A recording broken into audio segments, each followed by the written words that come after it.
ဒူးနာတဲ့အခါရေနွေးအိတ်ကပ်ရမလားရေခဲအိတ်ကပ်ရမလားဒီပြဿနာကလူတိုင်းလိုဇဝေဇဝါဖြစ်တတ်ကြပါတယ်ဒူးနာတာဟာအသက်အရွယ်မရွေးဖြစ်တတ်တဲ့ပြဿနာတစ်ခုဖြစ်ပြီးထိခိုက်မိတာအစိမ့်မြင့်ရောင်တာဒါမှမဟုတ်အလုတ်ပင်ပန်းတာတွေကြောင့်လည်းဖြစ်နိုင်ပါတယ်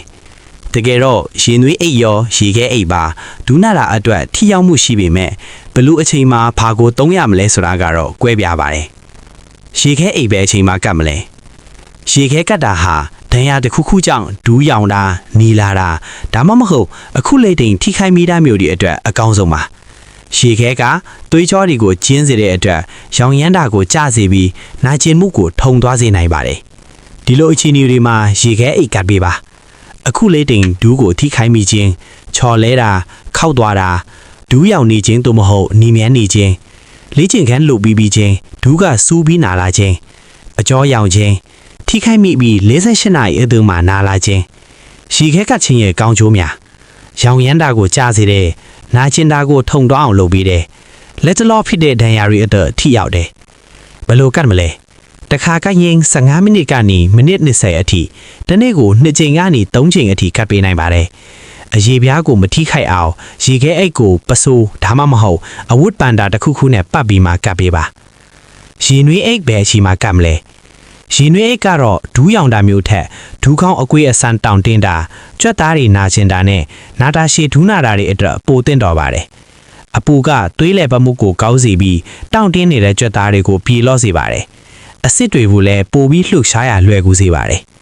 ဒီလိုအခြေအနေတွေမှာရေနွေးအိတ်ကပ်ပေးပါမနက်အရာထားချိန်မှာဒူးတောင်နေခြင်းနာတာရှည်အစိမ့်မြစ်ကွက်ခဲမှုဒူးတစ်ပိုက်ကြွက်သားများတောင့်တင်းနေခြင်း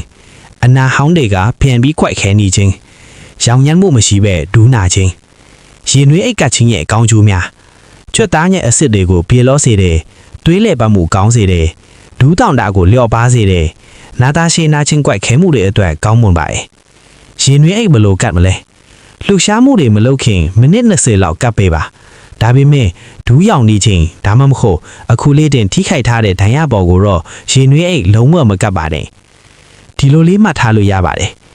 ရေခဲအိတ်မိများခြင်းထိခိုက်ဒဏ်ရာရခြင်းနဲ့ရောင်ရမ်းခြင်းအတွက်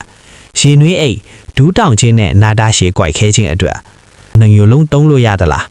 ရပါတယ်တခါတလေမှာဒဏ်ရာဖင်ကောင်းလာဖို့အတွက်ရေခဲရောရေနွေးပါတလဲစီသုံးပေးရကလည်းအကျိုးရှိပါတယ်ဥပမာအလုံးလုံးပြီးတဲ့အခါရောင်ရမ်းတာတတ်တာအောင်ရေခဲကတ်ပါအကြောလျော့တာမျိုးလုပ်ခင်ကြွက်သားတွေပျော်သွားအောင်ရေနွေးကတ်ပါအကယ်၍ဒူးနာတာကမတက်တာပဲပိုဆိုးလာခဲ့ရင်နားလေတက်ကျွဲနဲ့ဆရာဝန်နဲ့တေချာပြသုံးပြီးတိုင်ပင်ဆွေးနွေးဖို့ကိုအကြံပြုလိုပါတယ်ဒူးကအတင့်တကူလုံးကိုထိန်းထားပေးတာမို့တေချာဂယုစိုက်ပေးကြဖို့လည်းမမေ့ပါနဲ့နော်နောက်ထပ်သိချင်တဲ့အကြောင်းအရာတွေရှိရင်လည်း comment မှာမေးခဲ့ပေးပါ